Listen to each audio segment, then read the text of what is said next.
বাপ রে, কি বৃষ্টি কি বৃষ্টি! এই বৃষ্টি যে কবে থামবে কে জানে। ঠিকই বলছিস, এই বৃষ্টি যে কবে থামবে কে জানে। এই স্যার এসেছে। Good morning sir. Good morning sir. বসে থাক বসে থাক, দাঁড়ানোর কোনো দরকার নেই, খুব জোরে বৃষ্টি হচ্ছে। স্যার, আজ এত বৃষ্টি হচ্ছে এত বৃষ্টি হচ্ছে, বৃষ্টিতে আমি তো স্কুলটাই দেখতে পাচ্ছিলাম না। আমিও স্যার বৃষ্টিতে স্কুলটাই দেখতে পাচ্ছিলাম না। আমি তো ভুল করে স্কুল ভেবে ওই স্কুলের পাশের যে গরুর খাটাল আছে ওই খাটালের মধ্যে ঢুকে পড়েছিলাম। স্যার, আমি তো বৃষ্টিতে নিজের ক্লাসরুমটাই চিনতে পারছিলাম না, ভুল করে প্রিন্সিপালের রুমে ঢুকে পড়েছিলাম। লেবু, এত বৃষ্টিতে তোর কোনো অসুবিধা হয়নি? হ্যাঁ স্যার, হচ্ছে। আমি তো বাড়ি থেকে বেরিয়ে রাস্তায় সবাইকে জিজ্ঞাসা করতে করতে স্কুলটাতে আসলাম। লেবু, একটু বাড়াবাড়ি বলে ফেললি না? স্যার, যেটো হচ্ছে সেটাই বললাম। স্যার, আমি আমার অসুবিধার কথা বলবো? না থাক, আর কাউকে অসুবিধার কথা বলতে হবে না। এই বৃষ্টি দু একদিনের মধ্যেই কমে যাবে। এবার চুপচাপ বস তোরা, না হলে এমন পেদানি খাবি যে তোরা আর কেউ রাস্তা চিনে বাড়ি যেতে পারবি না। স্যার, একটা ভেরি ভেরি ইম্পর্ট্যান্ট কথা বলবো, আমার কথা শুনবেন? বল, তোর আবার কি কথা শুনি? স্যার, কয়েকদিনের জন্য স্কুলটা ছুটি দিয়ে দিন। আশেপাশে সব স্কুলে ছুটি পড়ে গেছে, বৃষ্টি কমলে আবার স্কুল ওপেন করবেন। ছুটি? আবার ছুটি কিসের? আমার কি ছুটির বাগান আছে যে তোরা যখন তখন ছুটি চাইবি আর আমি গাছ থেকে ছিঁড়ে ছিঁড়ে সবাইকে 5 কিলো 10 কিলো করে ছুটি দিয়ে দেবো? স্যার, ছুটি যদি না দেন তাহলে আমাদের সবাইকে একটা করে রেনকোট দিন, যাতে আমরা রেনকোট পরে সবাই স্কুলে আসতে পারি। দাঁড়া ফেলু, আমি আমার বাগানে রেনকোটের গাছ লাগিয়েছি, গাছগুলিতে সবে রেনকোটের কুড়ি এসেছে, আগামী বছর পেয়ে যাবি সবাই একটা করে রেনকোট।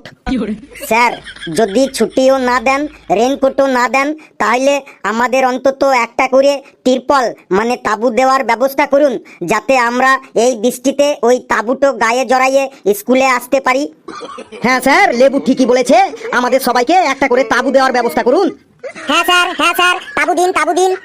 হ্যাঁ স্যার, তাঁবু দিন স্যার। ওই ওই ওই, চুপ, সবাই চুপ, না হলে কিন্তু আমি এখনই পেদানি শুরু করে দেবো। না স্যার, পেদানি না দিয়ে তাঁবু দেওয়ার ব্যবস্থা করুন, না হলে বৃষ্টিতে ভিজলে আমার মাথাটা খুব টনটন করে আর আমার ফুল বডিটা ঝনঝন করে। স্যার। বল রামু, তোর আবার কি চাই? স্যার, এই নিন নোটিশ, প্রিন্সিপাল স্যার পাঠালো। ছুটির নোটিশ মনে হয়? তুই ঠিকই বলেছিস, ছুটিরই নোটিশ মনে হচ্ছে। আমি তো আগেই বলেছিলাম ঠিক ছুটি দিয়ে দেবে।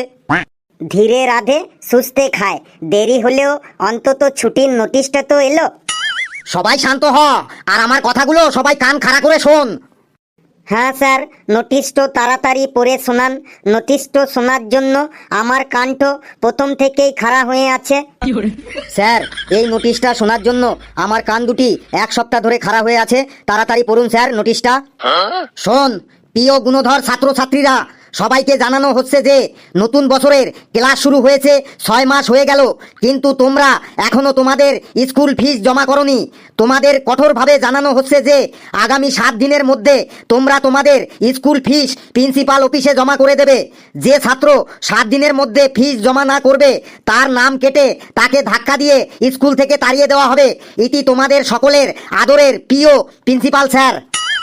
এই, এবার বল, তোদের মধ্যে কার কার এখনো স্কুল ফিস জমা দিতে বাকি আছে? দাঁড়া। আরে বাপ রে বাপ, পেশি ছাড়া কেউ তো স্কুল ফিস জমা করিসনি। তোরা এখনো স্কুল ফিস জমা করিসনি কেন? স্যার, একটা কথা আছে, কর্ম করে যাও, ফলের চিন্তা করো না। ঘেটু, তুই আমাকে বেশি আর জ্ঞানের কথা শেখাস না। কিরে কালু, তুই এখনো স্কুল ফিস জমা করিসনি কেন বল? স্যার, আমি কিভাবে স্কুল ফিস জমা করব? কিভাবে মানে? তুই পেটিএম কর, ফোন পে কর, গুগল পে কর, চেক দে, অ্যাকাউন্টে ট্রান্সফার কর। স্যার, কিভাবে দেবো মানে ওটা না, আমি বলতে চাইছি আমাদের এখন কাজকর্ম ঠিকঠাক চলছে না। বাড়িতে অনেকগুলো ছোট ছোট ভাই বোন আছে, সবার খাবার দাবার আবার সবার জামা কাপড় কিনতে কিনতেই সব টাকা শেষ হয়ে যায়, তাহলে ফিস কিভাবে দেবো স্যার? খাবার দাবার একটু কম করে খা, জামা কাপড় একটু কম করে পর, ফুল হাতা জামা বাদ দিয়ে হাফ হাতা জামা পর, ফুল প্যান্ট বাদ দিয়ে হাফ প্যান্ট পর, মাছ মাংস না খেয়ে সোয়াবিন খা, দেখ ঠিক ফিসের টাকা উঠে আসবে। 7 দিনের মধ্যে তুই ফিস জমা করবি, মনে থাকে জানো? কিরে লেবু, তুই ফিস জমা করিসনি কেন? স্যার, 12 দিন ধরে আমি ওষুধ খাচ্ছি স্যার। মেলাতে চিলি চিকেন খেয়ে আমার 12 দিন ধরে পেটটোতে খুব ব্যথা করছিল, তাই ফিসের টাকাটো দিয়ে আমি ওষুধ কিনে খাচ্ছি, তাই ফিস দিতে পারিনি স্যার। কিন্তু স্যার, ফিসটো আমি দিন দেবো, পেটটো ঠিক হলেই ফিসটো আমি দিন দেবো স্যার, আপনার দিব্যি স্যার। স্কুলের ফিসের থেকেও তোর ওষুধটার বেশি গুরুত্ব হয়ে গেল, মানে ওষুধটারই গুরুত্ব বেশি আর স্কুল ফিসের কোনো গুরুত্ব নেই, তাই তো? এটা কি তুই তোর মামার বাড়ি পেয়েছিস? ওষুধ অনেক খেয়েছিস, আর খেতে হবে না, বেশি ওষুধ খেলে সাইড এফেক্ট হয়ে যাবে। এবার স্কুল ফিসটা তাড়াতাড়ি দে, না হলে পড়াশোনা না করলে তোর জীবনটা একদম বরবাদ হয়ে যাবে। কিন্তু 1 সপ্তাহের মধ্যেই তুই যেন স্কুল ফিস দিস। চুপচাপ বস। কিরে ঘেটু, তোর ফিস এখনো জমা করিসনি কেন? তোর কি প্রবলেম? তোর পুরো 3 বছরের ফিস বাকি, পুরো 1.5 লাখ টাকা। কবে দিবি তুই ফিস? 1 সপ্তাহের মধ্যে তুই যদি ফিস না দিস তাহলে প্রিন্সিপাল স্যারকে বলে তোর নামে আমি কেস করে দেবো। বলেন কি স্যার? 1.5 লাখ টাকা? 1.5 লাখ টাকা কি করে হয় স্যার? স্যার 1.5 লাখ টাকা কি করে হয় আমাকে বোঝান স্যার। 1.5 লাখ টাকা কি করে হয় এটাও তুই জানিস না? এটাও তোকে বলতে হবে? হ্যাঁ স্যার, 1.5 লাখ টাকা বাড়ির কাছে। কি করে 1.5 লাখ টাকা আমার বাকি আছে স্যার? আমাকে একটু বুঝিয়ে দিন স্যার। 1.5 লাখ টাকা কি করে হয় শোন। স্কুলে এসে এত ফ্যাসিলিটি পাচ্ছিস, latrine, bathroom, light, fan, geyser, water filter, free wifi, cycle stand, তারপর এত এত সাবজেক্ট পড়ানো হচ্ছে, English, math, Bangla, history, geography, physics, chemistry, drawing, সঙ্গীত, ড্যান্স, তারপর বিভিন্ন খেলাধুলা, cricket, football, hockey, gymnastic, ludo, kabaddi, এইগুলো সব শেখানো হচ্ছে। তার জন্যই ফিস নেওয়া হচ্ছে, বুঝলি? এবার বাপ রে, এই জন্য এত ফিস? স্যার এক কাজ করুন, ওখান থেকে ল্যাট্রিনটা বাদ দিয়ে দিন, কারণ আমি বাড়ি থেকেই ল্যাট্রিন করে আসি। জলের খরচটাও বাদ দিন, আমি বাড়ি থেকে জলের বোতল নিয়ে আসি। সঙ্গীত, ড্যান্স আর ফ্রি ওয়াইফাইটাও বাদ দিন, কারণ আমি স্কুলে এসে কখনো কোনো দিন মোবাইলে রিল বানাইনি। আর খেলাধুলার কথা বলছেন, আমি তো স্কুলে এসে কোনো দিন খেলেইনি। আমি বাড়িতে একটা খেলাই খেলি, সেটা হলো লুকোচুরি। এই সব বাদ দিয়ে এবার বলুন আমার ফিস কত হলো? বাপরে বাপ, ফিসের কথা শুনে তুই পাগল হয়ে গেলি না তো? তুই বস, তোকে পরে দেখছি আমি ঘেটু। কি রে ফেলু, তোর ফিস কেন বাকি পড়ে আছে? তোর বাবাকে বলিসনি 1 বছর ধরে তোর ফিস বাকি পড়ে আছে? স্যার আমি বাবাকে ফিসের কথা বলেছি, আমি বলেছি ফিস দাও, না হলে রোজ স্যার আমাকে ফিস জমা করার জন্য চিল্লাচিল্লি করে। শুনে তোর বাবা কি বলে? স্যার বাবা বললে স্যাররা চিল্লাই তো ওনাদের চিল্লাতে দে, প্রথমে কিছুদিন চিল্লাবে, তারপরে চুপচাপ হয়ে যাবে, তারপর সব ভুলে যাবে। তুই কালকে তোর বাবাকে স্কুলে নিয়ে আসবি, চুপচাপ বস। স্যার একটা কথা বলবো। কি বলবি বল। স্যার ফিসটা একটু কম করা যাবে না? কেন ফিস কম করবো কেন? স্যার আপনি তো অনেকদিন আগে একবার আমাদের বলেছিলেন যে ক্লাসে ভালো রচনা বলতে পারবে তার ফিসটা একটু কনসেশন করে দেওয়া হবে। হ্যাঁ স্যার, আপনি বলেছিলেন এটা। হ্যাঁ স্যার, এই কথাটাই আপনি বলেছিলেন বটে। হ্যাঁ আমি বলেছিলাম, কিন্তু তুই যা রচনা বলিস ওগুলো আবার রচনা হলো? উল্টো পাল্টা যা তোর মুখে আসে তাই তুই বলে দিস। না স্যার, ধরুন আপনি যে কোনো রচনা ধরুন, দেখুন একটু উল্টো পাল্টা বলবো না। বেশ, তাহলে তোকে একটা রচনা ধরি, যদি বলতে পারিস তাহলে তোর ফিস আমি 5,000 টাকাও কনসেশন করে দেবো। কিন্তু একটা কথা, আমি যা কিছু নিয়েই, মানে যে কোনো কিছু নিয়েই রচনা ধরতে পারি। ওকে স্যার, আপনার যেটা খুশি সেটাই ধরুন। ছেলেটা এবার ফিসটা মুকুব করেই ছাড়বে বটে। বেশ, তুই একটা পল্লীগ্রাম নিয়ে রচনা বল। স্যার পল্লীগ্রাম নিয়ে রচনা বলছি স্যার। গ্রাম খুব সুন্দর, পল্লীগ্রাম আরো বেশি সুন্দর। গ্রামে অনেক গাছপালা থাকে, গ্রামের বেশিরভাগ মানুষ কৃষি কাজ করে, গ্রামের বেশিরভাগ মানুষ বাড়িতে গরু ছাগল পোষে, আবার কেউ কেউ মুরগিও পোষে। এই মুরগির 2টো পা থাকে, 2টো কান থাকে, 2টো চোখ থাকে, মাথায় জুটি থাকে। মুরগি নানান কালারের হয়, লাল, নীল, কালো, সাদা, হলুদ। মুরগির সারা গায়ে পালকে ঢাকা থাকে। মুরগির ডানা থাকা সত্ত্বেও উড়তে পারে না। অন্যান্য প্রাণীর মতো মুরগিও ডাকে কক কক কক কক কক কক কক কক কক কক কক কক কক কক কক কক কক। স্যার কেমন লাগলো পল্লীগ্রাম রচনাটা? দেখলি তো, তোকে আমি পল্লীগ্রাম রচনা বলতে বললাম আর তুই মুরগির সম্পর্কে বলা শুরু করে দিলি। স্যার পল্লীগ্রামে মুরগি থাকে তো স্যার? হ্যাঁ ঠিকই বলেছিস, পল্লীগ্রামে মুরগিও থাকে, আবার সবার বাড়িতে গরু পেটানোর লাঠিও থাকে। যদি ওই লাঠির বাড়ি না খেতে চাস তাহলে ভালো করে রচনা বল। বললুন স্যার, এবার কি নিয়ে রচনা বলবো? নে এবার তুই আমাদের দৈনন্দিন জীবনে মোটর সাইকেলের ভূমিকা কি এই নিয়ে একটা রচনা বলতো। স্যার মোটর সাইকেল হইল আমাদের জীবনের একটা গুরুত্বপূর্ণ যানবাহন। মোটর সাইকেলের 2টো চাকা থাকে, একটা তেলের ট্যাঙ্কি থাকে, একটা হেডলাইট থাকে, একটা ইঞ্জিন থাকে, 2টো লুকিং গ্লাস মানে আয়না থাকে। গ্রামের দিকে মোটর সাইকেল খুব সাবধানে চালাতে হয়, না হলে অনেক সময় মুরগি চাপা পড়ে যেতে পারে। আর মুরগির 2টো পা থাকে, 2টো কান থাকে, 2টো চোখ থাকে, মাথায় লাল রঙের ঝুঁটি থাকে। মুরগি নানান কালারের হয়, লাল, নীল, কালো, সাদা, হলুদ। মুরগির সারা গায়ে পালকে ঢাকা থাকে। মুরগির ডানা থাকা সত্ত্বেও উঠতে পারে না। অন্যান্য প্রাণীর মতো মুরগিও ডাকে কক কক কক কক কক কক কক কক কক। স্যার কেমন লাগলো মোটরসাইকেল রচনাটা? আবার সেই মুরগি? বুঝেছি, এ বেটা আজ স্কুলে আসার সময় রাস্তায় মুরগি দেখে এসেছে। এ বেটা আজকে মুরগি দিয়েই সব কিছু চালাবে। তুই বেটা বুনোল হলে আমিও বাঘাতে তুল। এবার তোকে এমন রচনা ধরবো, দেখি তুই এর মধ্যে মুরগি কি করে আনিস। নে ফেলু, এবার তুই আমাদের বিদ্যালয় নিয়ে একটা রচনা বল। দেখি বেটা, তুই এবার এর মধ্যে মানে আমাদের বিদ্যালয়ের মধ্যে তুই মুরগি কি করে আনিস? স্যার এত সজ্জা বলছি স্যার, আমাদের বিদ্যালয় হলো এই এলাকার মধ্যে সব থেকে ভালো বিদ্যালয়। আমাদের বিদ্যালয়ের সব স্যাররা খুব রাগী, তার মধ্যে ইংরেজি স্যার সব থেকে বেশি রাগী। কারো পড়া না হলেই হলো উনি তাকে সাথে সাথে ক্লাসের মধ্যেই মুরগি বানিয়ে রাখেন। আর এই মুরগির দুটো পা থাকে, দুটো চোখ থাকে, দুটো কান থাকে, মাথায় লাল রঙের ঝুঁটি থাকে। মুরগি নানান কালারের হয়, লাল, নীল, কালো, সাদা, হলুদ। মুরগির সারা গায়ে পালকে ঢাকা থাকে। মুরগির ডানা থাকা সত্ত্বেও উড়তে পারে না। অন্যান্য প্রাণীর মতো মুরগিও ডাকে কক কক কক কক কক কক কক কক কক কক কক কক কক কক কক কক। স্যার কেমন লাগলো আমাদের বিদ্যালয়ের রচনাটা? এখানেও সেই মুরগি, কি সাংঘাতিক ব্যাপার রে। নে এবার লাস্ট ফেলু, তুই এবার অলিম্পিক গেমস নিয়ে রচনা বলতো দেখি, তুই অলিম্পিক গেমসের মধ্যে কি করে মুরগি ঢোকাস? স্যার অলিম্পিক গেমস নিয়ে বলছি স্যার। স্যার অলিম্পিক গেম হলো পৃথিবীর মধ্যে সব থেকে বড় গেম। এই গেমসে পৃথিবীর 206টি দেশ অংশগ্রহণ করে। এই গেমসে অনেক রকম খেলার ইভেন্ট থাকে, তার মধ্যে একটা ইভেন্ট হলো ব্যাডমিন্টন। এই ব্যাডমিন্টনের যে ককগুলো হয় সেই ককগুলো মুরগির পালক দিয়ে করা হয়। আর এই মুরগির দুটো পা থাকে, দুটো কান থাকে, দুটো চোখ থাকে, মাথায় লাল রঙের ঝুঁটি থাকে। মুরগি নানান কালারের হয়, লাল, নীল, কালো, সাদা, হলুদ। মুরগির সারা গায়ে পালকে ঢাকা থাকে। মুরগির ডানা থাকা সত্ত্বেও উঠতে পারে না। অন্যান্য প্রাণীর মতো মুরগি ডাকে কক কক কক কক কক কক কক কক কক কক কক কক কক। স্যার কেমন লাগলো অলিম্পিক গেমসটা রচনাটা? তুই থাম এবার, যা তোর পুরো ফিসটাই আমি মুকুব করে দিলাম। এই তোরা বস, আমি আসি। কি সাংঘাতিক, কি সাংঘাতিক। বন্ধুরা ভিডিওটি কেমন লাগলো আপনারা কমেন্টসে জানাবেন, আর ভিডিওটি লাইক করবেন, যত পারেন শেয়ার করবেন, আর চ্যানেলটিকে সাবস্ক্রাইব করিয়ে আমাদের সাথেই থাকবেন। হাসতে থাকুন, সুস্থ থাকুন, যত বেশি হাসবেন তত বেশি সুস্থ থাকবেন। আর মুরগিতে কি করে ডাকে জানেন তো? কক কক কক কক কক কক কক কক কক কক কক কক কক।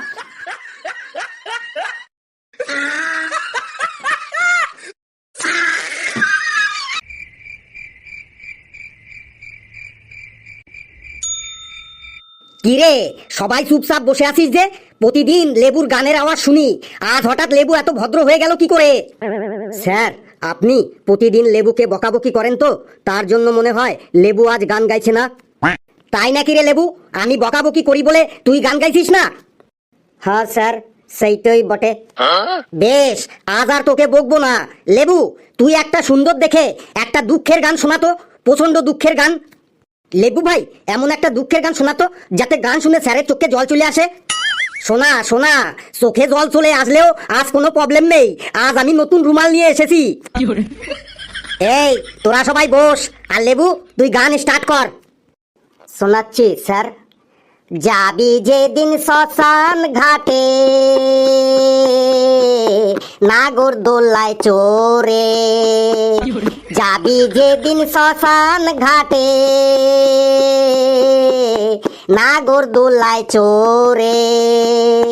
সঙ্গে দেবে একটা দেশলাই, গোটা কয়েক বিড়ি, দু হাতে দুই দারুর বোতল, ভাঙা তারির হাড়ি। সঙ্গে দেবে একটা দেশলাই, গোটা কয়েক বিড়ি, দু হাতে দুই দারুর বোতল, ভাঙা তারির হাড়ি। পরনের ওই আন্ডার প্যান্টটা খুলে ওরা নেবে, পরনের ওই আন্ডার প্যান্টটাও খুলে ওরা নেবে। যাবি যেদিন শ্মশান ঘাটে, নাগর দোলায় চোরে। এই তুই থাম থাম, এটা আবার কি দুঃখের গান গাইলি রে? স্যার এইটা তো দুঃখের গানই বটে, সবাইকে তো একদিন শ্মশান ঘাটে যেতেই হবে। সবাইকে শ্মশান ঘাটে যেতে হবে এটা মানলাম, কিন্তু তুই আগে বল নাগরদোলায় করে কে শ্মশান ঘাটে যায়?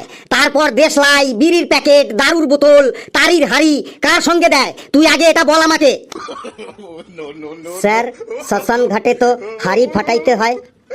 আবার আমার মুখে মুখে কথা বলছিস? চুপচাপ বস, না হলে কিন্তু তোকে দুহাত তুলে তোর জিভ বার করে দাঁড় করিয়ে রাখবো। স্যার আমি একটা দুঃখের গান গাইবো। তুই আবার গান গাইতে জানিস নাকি ঘেটু? ওই স্যার আপনাদের আশীর্বাদে একটু একটু জানি আর কি। বেশ তাহলে শোনা তো দেখি তুই কেমন দুঃখের গান জানিস। স্যার বুকের জমানো ব্যথা, কান্নার নোনা জলে ঢেউ ভাঙে চোখের নদীতে। অন্যের হাত ধরে চলে গেছো দূরে, পারি না তোমায় ভুলে যেতে। ও পিয়া তুমি কোথায়, ও পিয়া তুমি কোথায়। ঘেটু, তুই ঠিকই গেয়েছিস, এটা দুঃখেরই গান, তবে সবার ক্ষেত্রে এই গানটা প্রযোজ্য নয়। তোর এই গানটা ম্যান টু ম্যান ভ্যারি করে। স্যার আমি গাইবো একটা দুঃখের গান। পেছি, তুইও আবার গান জানিস নাকি? ওই স্যার একটু আধটু জানি, ভুল হলে নিজ গুণে মার্জনা করে দেবেন। নে গা তো দেখি কেমন দুঃখের গান গাইতে পারিস। গাইছি স্যার। খেজুর পাতায় খোঁচা লাগে আজও ব্যথা করে, খেজুর পাতায় খোঁচা লাগে আজও ব্যথা করে, আমার খেজুর পাতায় খেজুর পাতায় খেজুর পাতায় খেজুর পাতায় খেজুর পাতায় খোঁচা লাগে আজও ব্যথা করে। এই এটা আবার গান হলো? খেজুর পাতায় খোঁচা লাগে আজও ব্যথা করে? স্যার খেজুর পাতায় খোঁচা লাগলে তো ব্যথা করবে, তারপর ওই ব্যথা থেকেই তো দুঃখ হবে, তাহলে এটা দুঃখের গান হলো না? না, এটা কোনো দুঃখের গান হলো না। আর শোন পেছি, তোকে আমি একটাই অ্যাডভাইস করব, এরপর থেকে তুই কখনো খেজুর গাছের পাশ দিয়ে যাবি না, না হলে আবার তোর খোঁচা লাগবে কিন্তু। স্যার আমি একবার চেষ্টা করব। তুই আবার কি চেষ্টা করবি কালু? স্যার ওই দুঃখের গান গাওয়ার একটু চেষ্টা করব। ওই চেষ্টা ফেষ্টা করলে হবে না, ভালোভাবে 100% কনফার্ম করে গাইতে পারলে গা, না হলে চুপচাপ বসে থাক। ঠিক আছে স্যার, আমি কনফার্ম ভাবেই গাইছি। হ্যাঁ গা, মনে রাখিস দুঃখের গান কিন্তু। গাইছি স্যার। তোমার বাড়ির সামনে দিয়ে আমার মরণ যাত্রা যেদিন যাবে, মরণ যাত্রা যেদিন যাবে, তুমি বারান্দাতে দাঁড়িয়ে থেকো, শেষ দেখাটা দেখতে পাবে। মরণ যাত্রা যেদিন যাবে, আমায় দেখতে তোমায় দেয়নি যারা, জানবে না যে কেউ তো তারা, আমি পাথর চোখের দৃষ্টি দিয়ে দেখবো তোমায় বিভোর ভাবে। মরণ যাত্রা যেদিন যাবে, মরণ যাত্রা যেদিন যাবে, তুমি ফুল ছুড়ো না উপর থেকে, একটু ফেলো দীর্ঘ নিঃশ্বাস, আমার শিওরে জ্বলা ধূপের ধোঁয়ায় ওটাই হবে সুখের বাতাস। যদি নতুন কোনো জন্ম থাকে, পাবো দুজন দুজনাকে, সেদিন নতুন হয়ে আসবো কাছে, তখন তোমায় কে আটকাবে। মরণ যাত্রা যেদিন যাবে, মরণ যাত্রা যেদিন যাবে, তোমার বাড়ির সামনে দিয়ে আমার মরণ যাত্রা যেদিন যাবে, তুমি বারান্দাতে দাঁড়িয়ে থেকো, শেষ দেখাটা দেখতে পাবে। মরণ যাত্রা যেদিন যাবে, মরণ যাত্রা যেদিন যাবে। এই তুই আগে বল, তুই এটা গান গাইলি নাকি তুই কবিতা আবৃত্তি করলি? কেন স্যার, এটা তো সেই কিশোর কুমারের বিখ্যাত দুঃখের গান, আপনি শোনেননি? শুনেছি, কিন্তু তুই যেভাবে গানটা গাইলি এইভাবে কখনো শুনিনি। কিশোর কুমার যদি এখন বেঁচে থাকতেন না, তাহলে নির্ঘাত তোর নামে উনি এফআইআর করে দিতেন। স্যার আমি গাইবো একটা দুঃখের গান। না, আর কোনো গান ঠান গাইতে হবে না, এবার পড়াশোনা শুরু করি। পড়া না পারলে তোদের পিঠে যখন দুমদাম করে ঘুষি পড়বে, তখনই দেখবি সবার মুখ দিয়ে দুঃখের গান বেরিয়ে আসবে। ঘেটু তুই দাঁড়া, তুই বল বাংলায় পদ কাহাকে বলে, আর পদ কয় প্রকার ও কি কি? স্যার বলছি, বেশি করিয়া উল্টো পাল্টা খাবার খাইবার পর যখন বদ হজম হয়, তখন পাকস্থলিতে লুকিয়ে থাকা দূষিত বায়ু যে বিশেষ প্রক্রিয়ার মাধ্যমে পায়ুপথ হইতে বাহিরে নির্গত হয়, তাহাকেই পাদ বলে। এই তুই থাম। স্যার পুরো অ্যান্সারটা শুনুন। বিশেষজ্ঞদের মতে পাদ সাধারণত দুই প্রকারের হয়, যথা ঠাসপাদ ও ফুসপাদ। যে পাদ মনুষ্য জাতির আবেগ নিয়ে খেলা করে তাহাকেই ঠাসপাদ বলে। এসব পাদগুলো সাধারণত হরেক রকমের মন মাতানো সুরের সাথে নিজেদের আগমন ঘটায়। শব্দ দূষণের অভিযোগ পাওয়া গেলেও এই পাদ বেশিরভাগ সময়ই মানুষকে বিনোদিত করে। এরপর ফুসপাদ, যে পাদ নিজেকে মুক্ত করিবার জন্য পায়ুপথের কাছাকাছি আসিয়া পায়ুপথের বাহিরে আসিবার জন্য আকুপাকু করিয়া থাকে, তাহাকেই ফুসপাদ বলে। এই সব পাদের কোনো অস্তিত্ব নেই, ঘ্রাণ শুকিয়া এই সব পাদের অস্তিত্ব অনুভব করা হয়। এই কে আছিস? কেউ আমাকে আটকা, না হলে আজ আমি ঘেটুর চামড়া দিয়ে ডুগডুগি বানিয়ে ছাড়বো। কি সাংঘাতিক রে! কেন স্যার, কি হলো? আমি কি কিছু ভুল বললাম? আবার তুই কথা বলছিস? তোকে আমি বললাম বাংলায় পদ কাকে বলে আর পদ কয় প্রকার, আর তুই পাদের সম্পর্কে বলতে শুরু করে দিলি। স্যার আমার তাহলে শুনতে ভুল হয়েছে, আপনি বলেছেন পদ আর আমি শুনেছি পাদ। কেন তোর শুনতে ভুল হবে কেন? তোর কানের মধ্যে কি হেলিকপ্টার ঢুকেছে নাকি বুলেট ট্রেন ঢুকেছে যে তুই কানে কম শুনছিস? স্যার আমি বলবো পদ কাকে বলে। বল, কিন্তু কিছু উল্টো পাল্টা বলবি না কিন্তু। স্যার বিয়ে বাড়িতে খেতে বসবার সময় প্রথমেই একটা মেনু কার্ড দিয়ে যায়, ওই মেনু কার্ডের ভেতরে পরপর সব খাবারের আইটেমগুলার নাম লেখা থাকে। ওই এক একটা খাবারের আইটেমগুলাকেই এক একটা পদ বলে। যেমন ভাত, ডাল, পটল চিংড়ি, খাসির মাংস, ওইগুলা সব এক একটা পদ বটে। এই তোরা কি রে, আমি জিজ্ঞেস করেছি বাংলায় পদ কাকে বলে, তাতে একজন অ্যান্সার দিচ্ছে পাত কাকে বলে, একজন বলছে বিয়ে বাড়ির খাবারের আইটেমগুলিকে পদ বলে। তোদের মনে হচ্ছে কি পরমাণু বোমা একদম গুলিয়ে গুলিয়ে খাইয়ে দি? স্যার আমি বলবো পদ কাকে বলে। বল। স্যার যখন কোনো শব্দ বিভক্তিযুক্ত রূপ পায় তখন তাকে পদ বলে। পদ বিভিন্ন নামের হয়, যেমন বিশেষ্য পদ, বিশেষণ পদ, সর্বনাম পদ, ক্রিয়াপদ, অব্যয় পদ ইত্যাদি। বাহ Hablu, very good very good. এই তুই একাই এই ক্লাসটার মান সম্মানটাকে বাঁচিয়ে রেখেছিস। এই তোরা সবাই ইংরেজিতে টেন্স কাকে বলে জানিস? হ্যাঁ স্যার জানি। হ্যাঁ স্যার জানি। হ্যাঁ স্যার জানি বটে। টেন্সকে বাংলায় কি বলে রে হাবলু? স্যার টেন্সকে বাংলায় ক্রিয়ার কাল বলে। আচ্ছা আচ্ছা, তাহলে বলতো দেখি, সুশীল বাবু হাতে ছাতা লইয়া বাজারে যাইতেছে, এটা কি কাল হবে? স্যার এটা গরমকাল হবে। না স্যার এই তো বর্ষাকাল হবে বটে। কালু, সুশীল বাবু ছাতা লইয়া বাজারে যাইতেছে, এটা গরমকাল হবে কেন? এখানে তুই আবার কোন ফর্মুলা ইউজ করলি? স্যার গরমকালে সূর্য প্রচন্ড তাপ দিচ্ছে, তাই সুশীল বাবু ছাতা নিয়ে বাজারে যাচ্ছে। না স্যার, কালু ভুল বলল বটে। বৃষ্টি পড়ছিল, তাই সুশীল বাবু ছাতা ফুটাইয়ে বাজারে যাচ্ছিল। এটা বর্ষাকাল হবে বটে, একদম শিওর। কালু আর লেবু, তোদের দুজনকেই বলছি, অনেক সহ্য করে যাচ্ছি, কিন্তু আমাকে আর রাগাস না কিন্তু, না হলে এক্ষুনি একটা অঘটন ঘটিয়ে দেব। স্যার অ্যান্সারটা আমি বলবো। বল হাবলু। স্যার সুশীল বাবু ছাতা লইয়া বাজারে যাইতেছে, এটা বর্তমান কাল হবে। একদম কারেক্ট অ্যান্সার দিয়েছিস হাবলু। কি রে ফেলু, আজ তোর কোনো সারা শব্দ পাচ্ছি না, কি ব্যাপার রে? স্যার কোনো ব্যাপার নেই, কিছুই হয়নি, এই বসে বসে সবার কথা শুনছিলাম। তোকে কালকে দেখলাম একটা কুকুরের সামনে বসে কি বক বক করছিলি। স্যার বক বক করছিলাম না, কুকুরটার ইন্টারভিউ নিচ্ছিলাম। বলিস কি, সবাই মানুষের ইন্টারভিউ নেয় আর তুই কুকুরের ইন্টারভিউ নিচ্ছিলি? হ্যাঁ স্যার কুকুরের ইন্টারভিউ নিচ্ছিলাম। তা তুই কুকুরের কি ইন্টারভিউ নিচ্ছিলি শুনি? স্যার শুনবেন? হ্যাঁ বল শুনি। স্যার শুনুন তাহলে। প্রথমে আমি কুকুরটাকে জিজ্ঞাসা করলাম, তোমাদের নাম কুকুর হইল কেন? তখন কুকুরটি বলল, আমাদের নাম কুকুর, এটা তো আমরা রাখিনি, এই নামটা তো তোমরাই রেখেছো। তারপরে আমি জিজ্ঞাসা করলাম, তোমরা ঘেউ ঘেউ করে ডাকো কেন? তখন কুকুরটি বলল, উপরওয়ালা যখন আমাদের সব পশুদের তৈরি করেছিল, তখন প্রথমে গরুকে হাম্বা হাম্বা ডাকটা উপহার দিল, তারপরে ছাগলকে ম্যাও ম্যাও ডাকটা উপহার দিল, তারপরে বেড়ালকে ম্যাও ম্যাও ডাকটা উপহার দিল, তারপরে শিয়ালকে হুক্কা হুয়া ডাকটা উপহার দিল। সবাইকে সব ডাকগুলো উপহার দেওয়ার পরে শুধুমাত্র ঘেউ ঘেউ ডাকটাই পড়েছিল, শেষে ওটাই উপরওয়ালা আমাদেরকে দিয়ে পাঠিয়ে দিল। বাহ, ভেরি ইন্টারেস্টিং তো। তারপর তারপর তারপর আমি কুকুরটাকে বললাম, তোমরা সবাই একসাথে দলবদ্ধভাবে ঘোরাফেরা করো কেন? তখন কুকুরটি বলল, উপরওয়ালা সবাইকে দলবদ্ধভাবে থাকতে বলেছিল, কিন্তু তোমরা মানুষরা খুব চালাক আর স্বার্থপর, তোমরা ভাবো তোমরা একা একা থাকলে ভালো খেতে পারবে, ভালো পড়তে পারবে, তাই তোমরা বাবা মা ভাই বোনকে ছেড়ে আলাদা আলাদা হয়ে থাকো, আর কিছুদিন পরেই তোমরা বিপদে পড়ো। কিন্তু আমরা কুকুররা কখনোই আলাদা হই না, তাই আমরা বিপদেও পড়ি না, আর বিপদে পড়লেও সব কুকুররা আমাদের পাশে এসে দাঁড়িয়ে পড়ে। বাহ বাহ বাহ, ফাইন ফাইন। তারপর তারপর তারপরে আমি কুকুরটাকে জিজ্ঞাসা করলাম, তোমরা রাস্তাঘাটে পায়খানা করো কেন?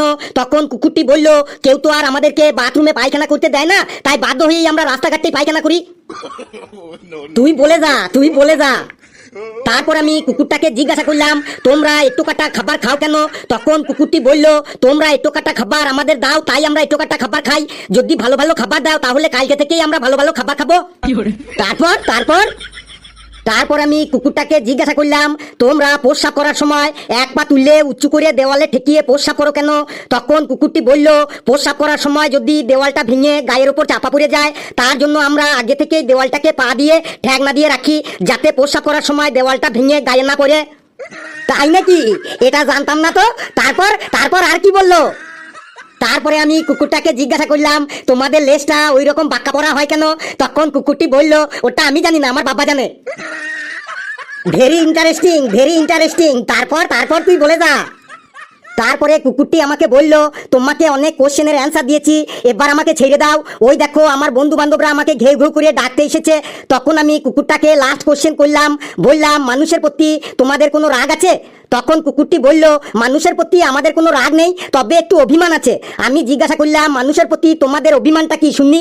তখন কুকুরটি বলল, তোমরা হাজার হাজার টাকা দিয়ে বিদেশি কুকুর কিনে এনে ঘরের মধ্যে রাখো, তাদের দামি দামি খাবার দাও, আবার দামি দামি পোশাকও পরাও, অথচ আমরা দেশি কুকুররা রাস্তায় ল্যাংটা হয়ে ঘোরাঘুরি করি।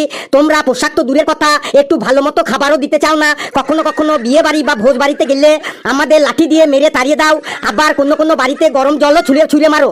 খাবার দেবে না দেবে না, কিন্তু আমাদের তোমরা মারবে কেন? এটাই মানুষের প্রতি আমাদের অভিমান।